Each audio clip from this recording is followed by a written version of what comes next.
You're tuning into Black and White Sports on YouTube. The no-holds-barred truth on sports. The main event starts. All right, Black and White Sports supporters, let's talk about two things. Dijonai Carrington and the WNBA literally taunting fans now. That's what they're doing. Either that or, wow, they don't understand optics to save their life at this point. Perception. Total lack of self-awareness. Public enemy number one right now is literally Dijonai Carrington, and you've got the WNBA making posts celebrating her right now. We'll get to that in a minute because they are getting worked in the comments section. I mean, annihilated. But before we get into that, how about a women's league that can make an easy, definitive decision? And this is exactly what Kathy Engelbert should have done with the new CBA. And then when she realized she hadn't done it, she should have done this last week. Project B has made a definitive decision about biological men in women's basketball. And far as they're concerned, biological men are banned from competition in Project B. Just like that. Just that quick. Not only that, but they slammed the WNBA for not being able to make a decision.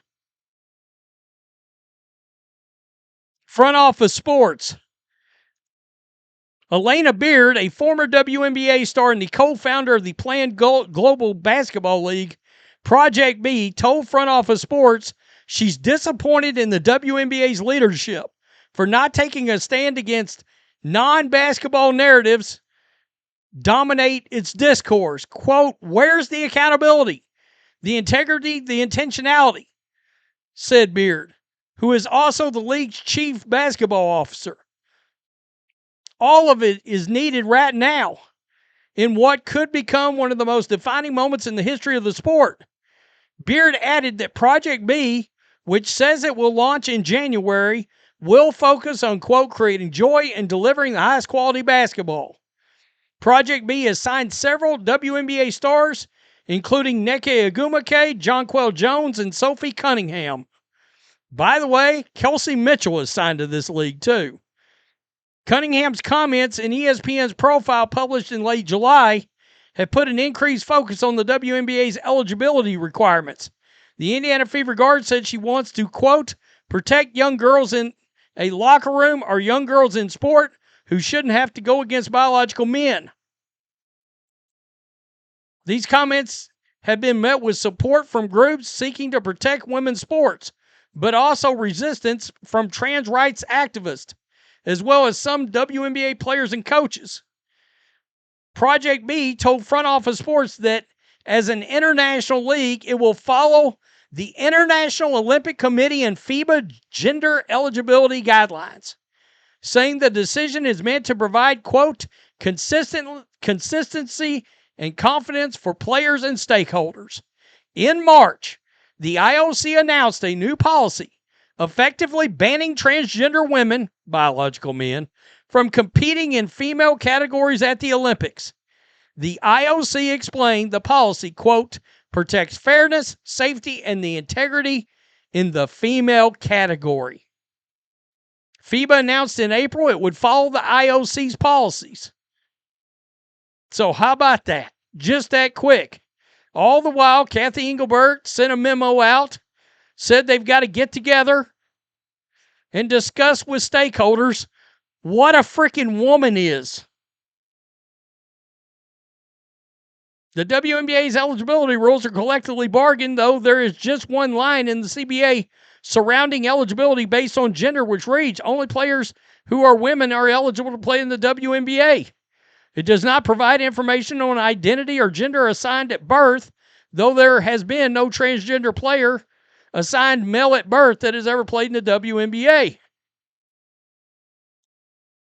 Project B told Front Office Sports its players are aware that the league will follow the gender eligibility guidelines of the IOC and FIBA. Project B has announced 15 players. I know Camila Cardoso is playing in that league. Trying to think of some of the others that are playing in that league.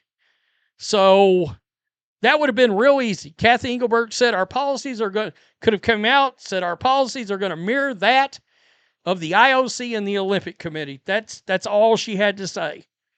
That's going to be, we're going to follow those same policies. Since our players compete in the Olympics and the FIBA World Cup and blah, blah, we felt it was a fair and just policy to follow. Nah, we got to meet to figure out what a woman is. And all the while, your league looks like a total and complete bunch of fools. And now you got NBA players declaring for the WNBA draft because you don't know how to handle a situation. So last night, the very player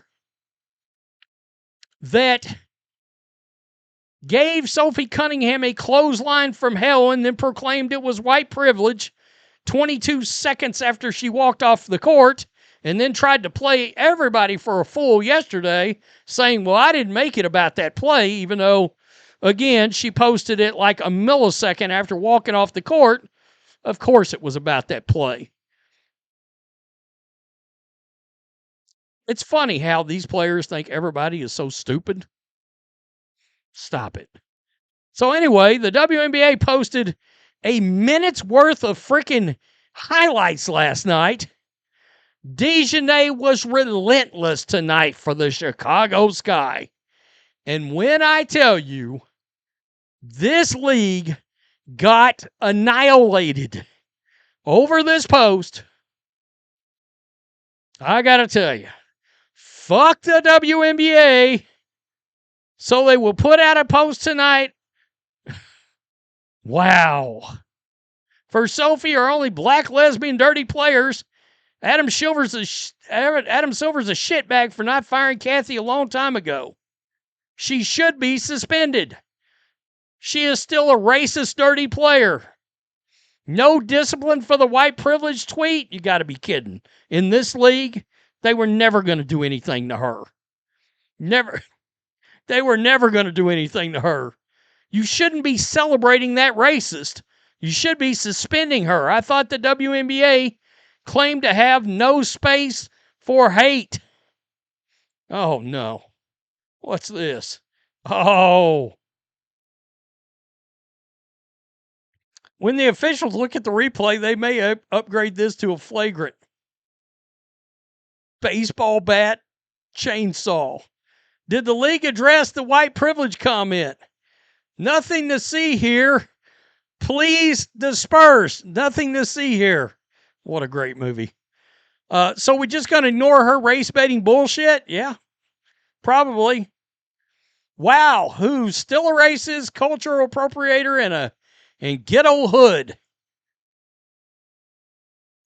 I told you, they got annihilated. Annihilated.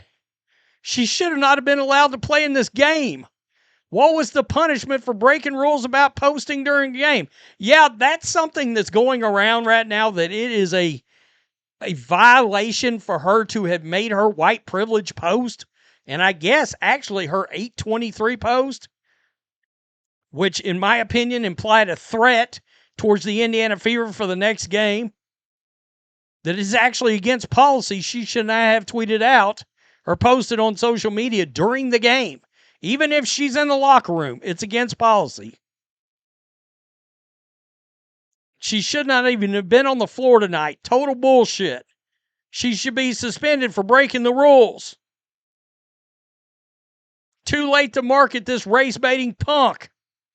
She should have been suspended. You are ruining the sport for women and girls. Setting us back 20 years. That's a woman, Becca. That's a woman that posted that. In a game she should never have been allowed to play in. What a double standard the WNBA is.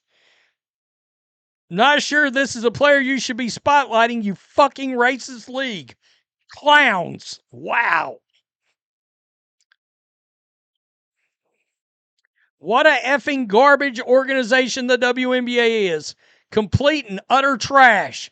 I mean, they are getting worked. That thug, woo, worked. The racist, woo. Low IQ racist, woo. I mean, this is revolting. Black privilege, wow. She shouldn't be playing. You're going to start losing fans because of your race and gender idiocy. They're already losing fans. Where's the suspension for making disparaging racial remarks? WNBA, you're a joke. Your leadership is a joke. I told you. And by the way, whoa, we could have kept going. We could have just kept going and going. I'm still scrolling, folks. I'm still scrolling. 300 comments of destruction on that one post.